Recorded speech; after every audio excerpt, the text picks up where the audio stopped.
You wanted the best. You've got the best podcast. The hottest podcast in the world. The Chris Voss Show, the preeminent podcast with guests so smart you may experience serious brain bleed. The CEOs, authors, thought leaders, visionaries, and motivators. Get ready. Strap yourself in. Keep your hands, arms, and legs inside the vehicle at all times, because you're about to go on a monster education roller coaster with your brain. Now, here's your host, Chris Voss. Hey, folks. Welcome to the Chris Voss Show. We certainly appreciate you guys tuning in. Thanks for being a part of the show today. We certainly enjoy having the family that loves you but doesn't judge you, at least not as harshly as your mother-in-law. She never liked you anyway, folks. So refer her to the Chris Voss Show so that she'll enjoy just the wonderful guests that we have on the show and everything else. Tell her to go to goodreads.com/Chris Voss, LinkedIn.com/Chris Voss, Chris Voss one on the TikTok, and Chris Voss. What is it? Facebook.com/Chris Voss. As always, we have the smartest people on the show, the CEOs, the billionaires. We have another one on tomorrow, by the way.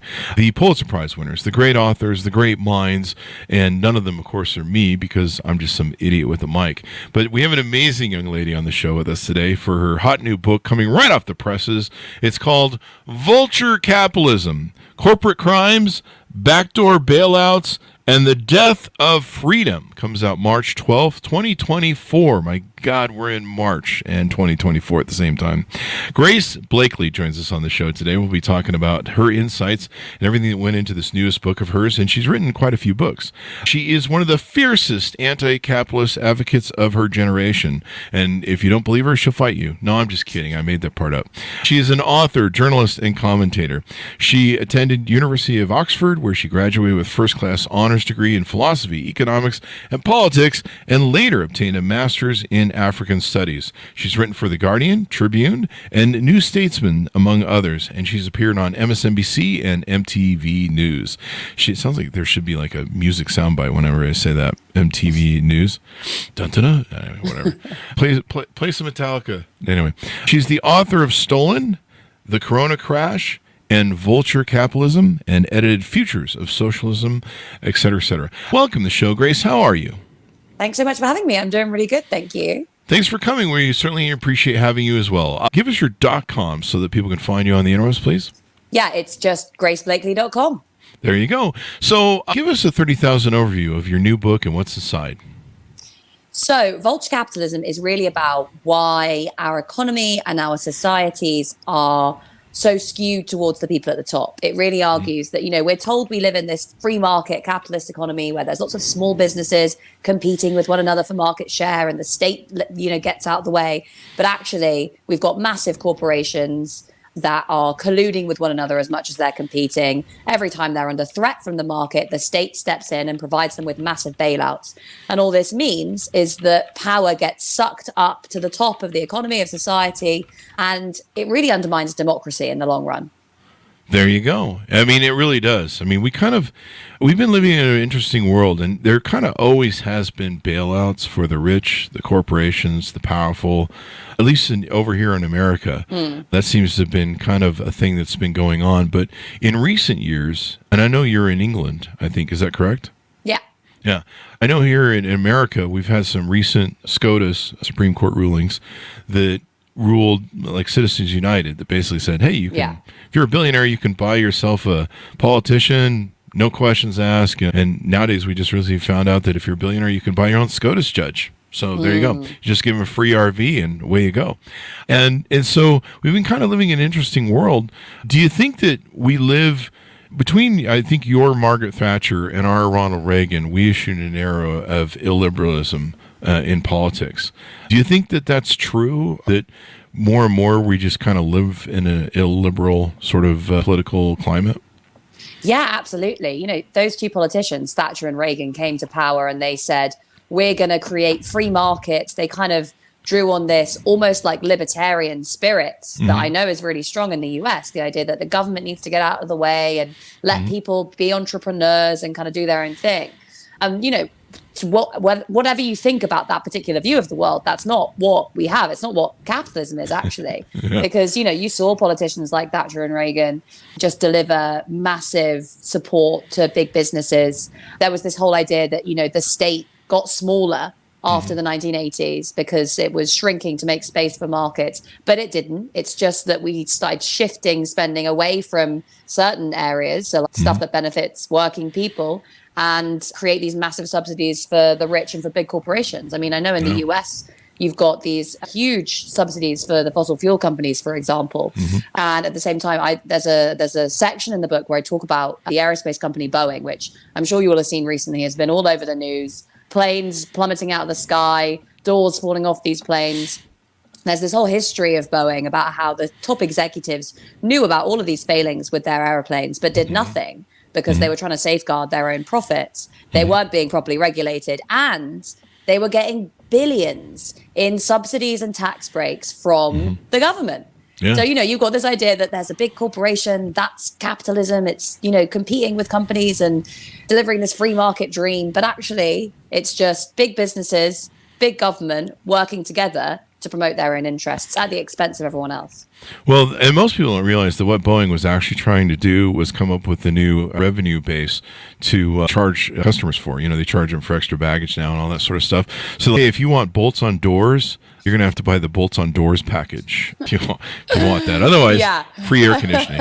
Sure. Good stuff. There you go. It was kind of the reaction to COVID. If we open up the cabin, less people get COVID since there's a lot of fresh air going through. So I think that was kind of the idea. It's capitalism at its finest, really. This is why I bring my own bolts and wrenches now when I fly on the plane. Yeah, when you're flying on a 737 MAX, I would genuinely recommend it, and probably a parachute as well. Yeah. You get a discount on your ticket now if you bring a toolbox. Oh, yeah, it's kind of cool. So, I mean, it's kind of what Boeing has done. A lot of people just don't realize what Boeing is. I'm just going to turn this into a stand-up bit. What they've done is they've, how they have the self-checkout things at Walmart, where you have to bag your own groceries, which I find annoying because, I don't work for you. What do you want me to do? Bring the shopping carts back in? And if I want something off the shelf, do I have to go in the back and stock it? Is that the next step after me having to be the cashier person? And so I think that's what Boeing's doing. They're just like, hey, you know what? We can get rid of those union maintenance guys that we have to pay on the ground if we just get people to fix the plane as it's falling apart in the sky.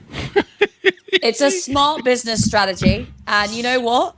If they did do that, we wouldn't have much of a choice because there's only two aerospace companies in the world. Yeah. And there's only one really in the US. Yeah. I mean, Spirit, they don't even bother putting the wheels on the plane. So let's talk a little bit about your history. We'll come back to the book, but let's tell the audience on you a little bit. Tell us about your upbringing, some of the books you've written, some of the thoughts, and what's got you down this road where you're writing about this stuff and you're interested in these topics. Great question. Yeah. So I was born and raised in the UK in England. I came from a pretty political family. So my grandparents in particular on my mum's side, my granddad was a communist. He was a shop steward in a trade union. Really? Proper kind of old school organizer. Yeah. And he worked, for basically the same company his whole life, kind of organizing his colleagues to try and basically kind of, do socialism. And he was always kind of pretty underwhelmed with the response that he got when trying to organize his co-workers. So yeah, I was raised in this really political household. My parents kind of brought that tradition through as well. My mum tells me this funny story about how they were at university together, and then they decided they were going to go traveling around the world for a while, and they wanted to go kind of support revolutions in Central America. So they rocked up in Nicaragua. They said, we're here to pick coffee beans for the revolution, put us into the fields, tell us what to do. And they started doing the picking of the coffee beans, and the revolutionaries were like, your hands are too indelicate to pick coffee beans. Go back and make revolution in your own country. So they went back to England and both ended up getting jobs in the City of London, basically, doing kind of professional jobs that had nothing to do with fomenting the revolution. But they did have me. So it's been my job to carry that torch, basically, and make them feel okay about the fact that they kind of had big professional salaries for most of their lives. So you didn't feel like you want to do the anti-parent thing where you do the opposite of what your parents tell you to do and just go, I don't know, work at a big venture capitalist firm?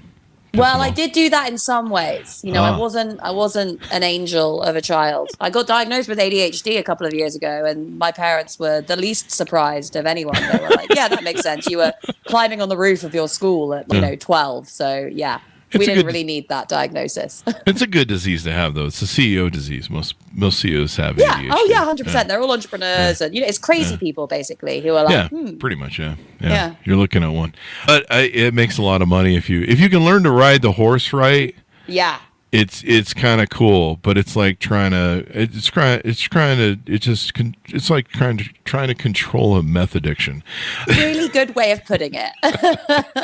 And sometimes it is, because they literally put you on speed. It's like trying to control an acid trip where you're like, I'm still in control, damn it. But there you go. Raccoon, squirrel. So there you go. So are you a socialist then, or how do you feel about? Okay, so you're a socialist, and do you feel like we need to end capitalism as an experiment and just go full socialist, or what do you feel? Yeah, so I know this is a super dirty word in the US. So I'm here to kind of bring the flame of what I think socialism really means. So yeah, I mean, in my book, I want to take apart this distinction between like socialism and capitalism that we all have, which is like capitalism is free markets and it's what goes on in the economy, and socialism is government and it's what happens in the state. And, my whole argument is like the government works for the corporations just as much as most of the people inside the corporation. These two things aren't separate. They're working together towards the same aim. So most socialists aren't there saying, let's just give more power to the government without any other reforms, because we know that the government will just use its power to kind of repress people and expand the military and support big business. So my argument is really that it's for democratic socialism. So you've got all this new generation of Congress people in the US, right, who are all part of this democratic socialism movement. And really what it means is like building democracy from the ground up. So that's, it looks like kind of organizing in your workplaces to make sure you've got kind of a vibrant and democratic labor movement. It means organizing in your communities. I've got a bunch of really cool examples. Some of them are from the US, of communities organizing to provide themselves with food and services, and organizing politically to do things like participatory budgeting, where you get to directly determine what your local government is spending money on. Building co-ops, building all these different models of how we organize the economy. And they're doing that at the grassroots themselves, just by coming together as a community. And I think that's really what socialism is. There you go. So it's more of I think you said a democratic socialism. Exactly. How does one keep ending up, I watched the fall of Venezuela over 20, 30 years or something. Yeah. I remember watching when what's-his-face I forget his name, came into power, and he started using the sort of fascist levers of socialism and, tinkering, trying to put his thumb on the scale of the economy as opposed to letting a Federal Reserve Bank run it. How do you keep from that, capitalism, socialist capitalism from turning into that sort of debauchery where it just spirals downward into complete socialism chaos? Well, look, I think there's a big difference between democratic socialism and state socialism, just as there's a big difference between liberal capitalism and authoritarian or state capitalism. China is basically a state capitalist economy right now. That's a capitalist economy, basically. You've got kind of private production, the production of commodities, all those different sorts of things. And yet it is a completely different economic system to what you have in many other parts of the world. Actually, it's kind of more similar, I would argue, to what you've got in the US than it is in some smaller economies, because you've got a huge amount of power among a small number of people at the very top, all telling everyone else what to do. But, again, for me, the big distinction isn't, does the state have more power or do corporations have more power? These are the same kinds of people half the time. They leave a corporation and they go work in the state and vice versa. Exactly. The big distinction is whether or not power is decentralized and democratic. And you've got people, you've got freedoms, you've got freedom of speech, freedom of assembly, freedom to protest, freedom to organize in a labor union. So I know in the US you have all these right to work laws that stop people from organizing in unions, which are, just kind of crazy. I mean, we have some similar laws in the UK, but not nearly as severe. So it's actually about, how do we make sure that people have the freedom to take decisions about how they should live their lives, rather than constantly being told what to do by politicians, by their bosses, by powerful people. It's really about, how we kind of build democracy. I think, how do people, you bill it at the end that the book can light a pathway forward on how we can democratize our economy and not just our politics. Does it have to be one where we need to get everybody involved? There's an old saying, you get the government you deserve. And a lot of Americans over here, I don't spend time in Britain as much. It's a beautiful place. But over here in America, we have, I don't know, 50% of people show up to vote, yet 100% of them bitch about everything. And so, it's like, I just ask people now when they're bitching about politics, I'm like, did you vote in the last couple elections? No. Shut the fuck up. Yeah. You're the problem. You're why we're here. So what do you think about that? Do you get the government you deserve? How do we get everybody to get off their ass and give a shit? Because I think if more people did, we'd be closer to governments that are more interested in people. I could be wrong. We could just go full fascism. No, I mean, I think like that's a big symptom, I would say. People kind of losing trust in democracy and not bothering to vote because politicians are all the same. For me, it shows the kind of problem that we have, which is that people think that voting won't change anything. They think that there's not enough diversity in terms of the policies that they're offered by the major parties. And they also think that politicians promise things and then don't deliver. And actually, they're not wrong. It's not surprising that people kind of lose faith and lose trust in democracy when they're just lied to over and over and over again, and they're promised things and then those promises are broken. And look, I'm not saying that like voting and democracy isn't important, because they really, really are. The question is how do we like reinvigorate democracy from the bottom up? How do we make people feel excited and enthusiastic about organizing in politics and like getting out there and getting to vote and working in their communities? Because politics isn't just elections, right? It's everything we do to try and shift the levers of power. So for me, we need to really push back against, and this is, I think, the biggest thing that gets in the way of all progressive change, is individualism. It's the idea that I'm just by myself. I don't need to work with anyone else to achieve things. I'm competing against everyone else. So it's about me on my own getting to the top, rather than like organizing with other people to change the way that the world works. And we had that shift, particularly during the 1980s, where if you couldn't put food on the table, you wouldn't go to work and talk to your colleagues and they'd all say, we can't put food on the table either. Let's organize and make sure that our boss pays us a living wage. Today, it's now, I can't put food on the table. I'm a failure. I'm going to take out a high interest loan to feed my family. And when I can't repay that loan, I'm going to feel bad about myself rather than have any thoughts about what I'm paid or the nature of the economic system. Yeah. So for me, this problem of like, individuals only relying on themselves, not organizing in social movements, not being part of a community, not getting together with other people to say, how do we work together to fix things? That's a big problem. And it's the problem I want to tackle in this book by just saying, look, there are all these different ways that you can get involved in politics, and they're all pretty radical. There you go. Get involved. I mean, even if you don't do radical, but it seems like people are sitting on the couch. I mean, radicalism is just getting off their ass and exactly. That's what I mean. Yeah. And I mean, I really wish America is a really unique place because we have the U.S. government. And then we have states' rights, and they have their own powers. So even if the U.S. government is like, hey, it's okay to unionize, you have states run by Republicans for years, decades actually, that have undermined with right-to-work states and things like that. It's kind of come back a little bit, but we just saw Google lay off their YouTube music department, I think it was, because they were trying to unionize.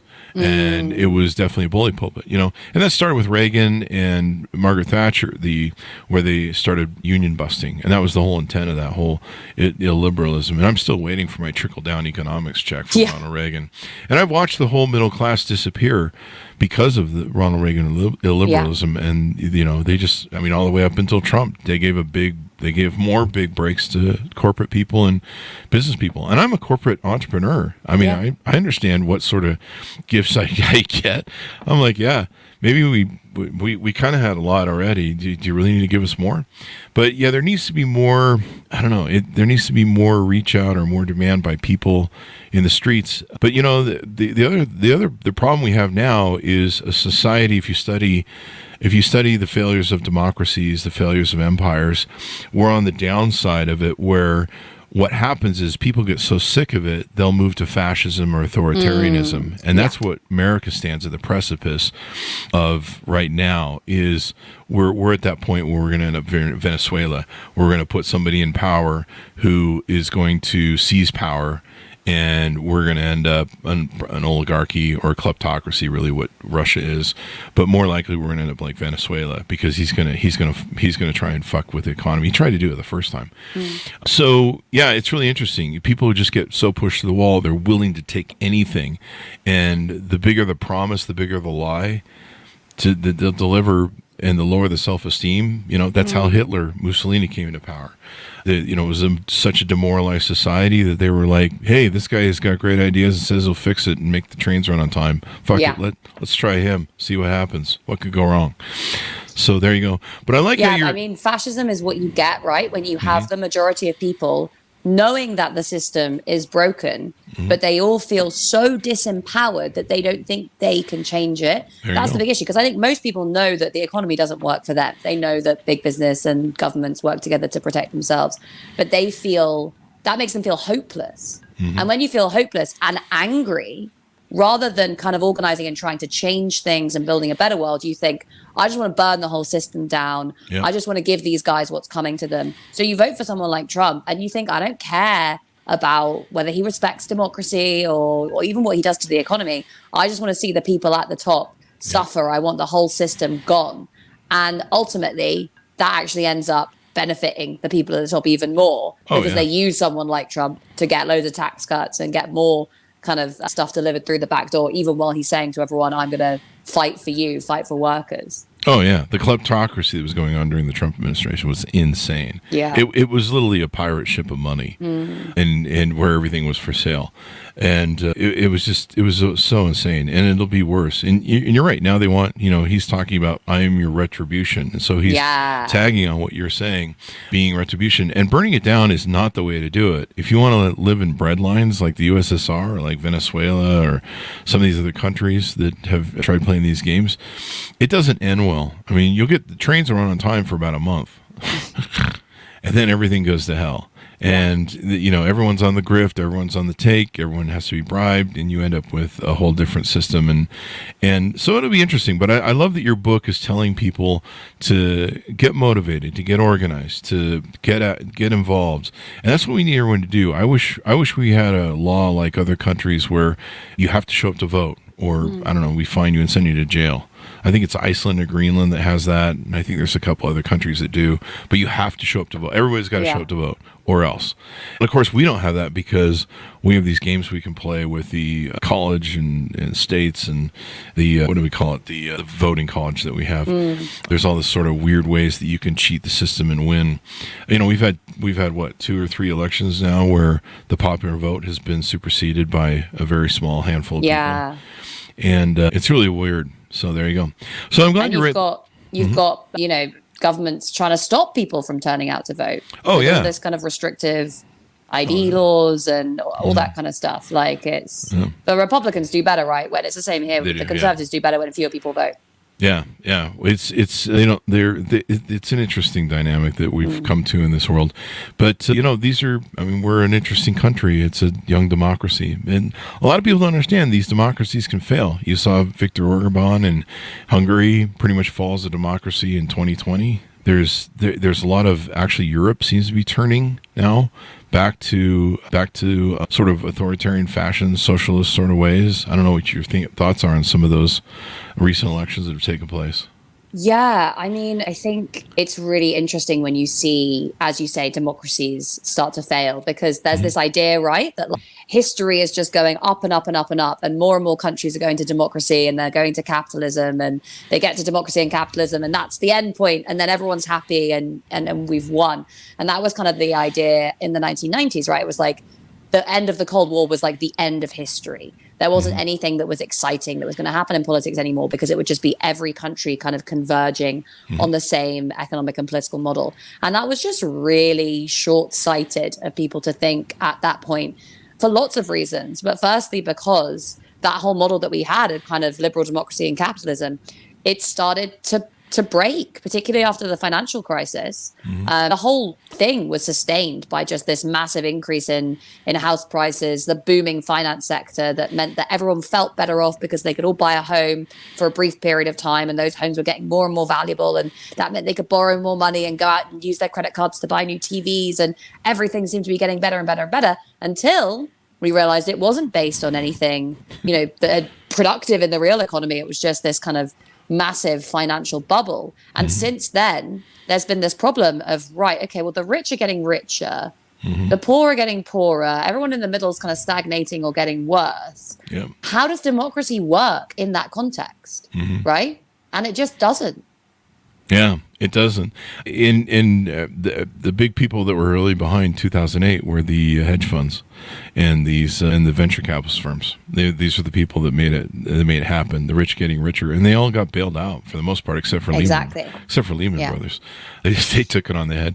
But you're seeing that now in China, where an authoritarian regime has been putting their finger on the GDP and building for so many years and changing it, flipping it back and forth. That now they're in I think it's $8 trillion now deficit, where they're probably going to enter their 2008, probably a Great Depression, and they're probably going to have some political upheaval because a lot of the families had their money in the market and in those homes as deposits, and I talk about the going to be in Evergrande. the streets. Yeah, I talk about the Evergrande crisis in the book, actually, which is this big property developer, Evergrande, that was, part of this Chinese construction boom, and then started, because Chinese savers, they can't put money internationally, so they can only get small returns. And these companies like Evergrande started offering them investment products, basically saying, lend us your money and we'll give you these really high returns. And it was basically a kind of Ponzi scheme where all this money was coming in and it was being used to pay off kind of old investors, and underneath all this property developer was in masses and masses of debt. But because it was a lot of debt that was owed to like Chinese state banks, which are all controlled by the government, and they thought the government's not going to let us go under, then it creates this different dynamic, right? But ultimately, there are some similarities here. It's like there's a big debt-fueled spending spree that benefits big corporations and the wealthy, and the government ends up bailing everyone out. So, there's this big battle between China and America right now, but actually they've got a lot more in common than you might think. I would agree with you too. And the zigzagging of the authoritarian regime over there is what really mucked it up. We kind of probably did the same thing with, what's his name? There was a law that was put into place to keep things from getting stupid, and from banks and investment firms in playing with the market and investing in high risk elements, and it was taken back by the Republicans, and then that's what helped lead to the craziness of the boom. And Dodd-Frank? The Dodd-Frank Act, Yeah, Dodd-Frank Act. He's the guy who started it, and then later he fixed it, allegedly, whatever, which is kind of interesting. But yeah, at first they were loaning out that money with the banks, and then they decided to cut them off because they were worried about it, and so then they went to the people to borrow the money. And, they basically have created their own freaking giant mess over there. And then on top of it, you've got, they're starting to be a falling empire with their population, like Japan and other places, where that one-child policy basically screwed them population-wise. So now they're failing as a population. And so their people can't get jobs. Their people can't get wives because there's so many men to women. They can't start families. And like you say, they all the people put their money into, just like the Great Depression, put all their money into the markets, and now that money's tanked. I think there's going to be some political upheaval over this. I think there's going to be some revolution.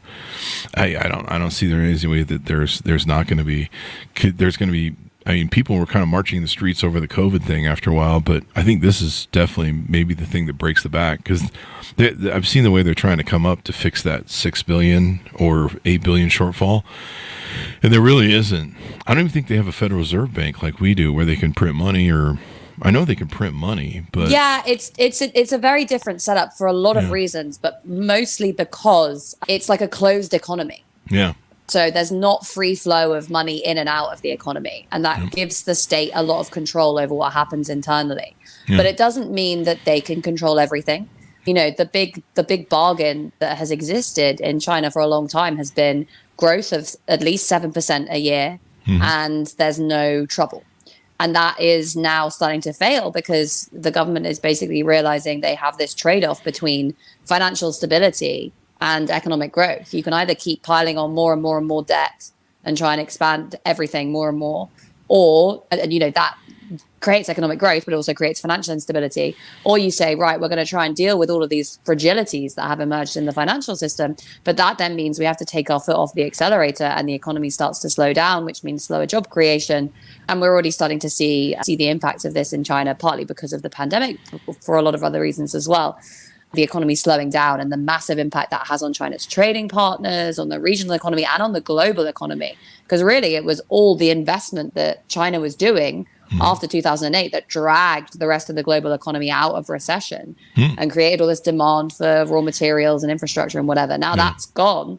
You know, it's much harder to see where kind of future global growth comes from, especially when you add in the geopolitical conflict, all the extreme weather events, all of these, you know, long-term things that can push up inflation and constrain demand. It's going to be a very hectic world over the next couple of decades, that's for sure. Oh, yeah. And you got Russia and wars. And so there you go.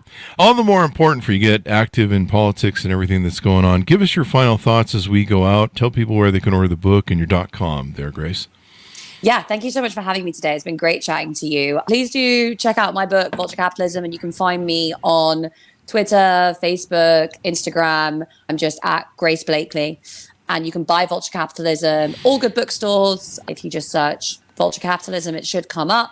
You can find me at graceblakely.com.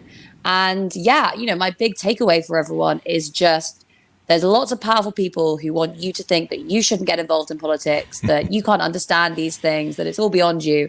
And actually, it's up to us to hold those people to account by proving them wrong. Amen.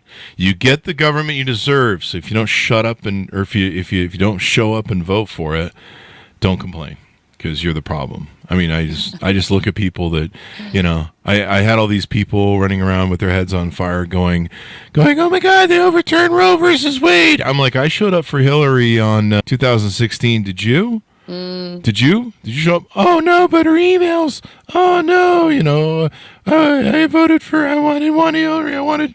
It was Bernie, and I'm like, well, shut the fuck up, because I don't want to hear from you. If you didn't show up in 2016, vote for Hillary, and now you're complaining about Roe versus Wade being overturned, you're the problem. You're the reason we're here, because it was a very small margin he won by. So we just needed some people to get off their ass and quit making Instagram posts and come vote. So I love the message you're sending to people. Thank you very much for coming on the show, Grace. We really appreciate it. Thank you so much for having me, Chris. Thank you for coming. Thanks for tuning in. Go to goodreads.com/Chris Voss, LinkedIn.com/Chris Voss, Chris Voss, one of the TikTokity, and all the places on the internet. Thanks for tuning in. Be good to each other. Stay safe. And we'll see you guys next time.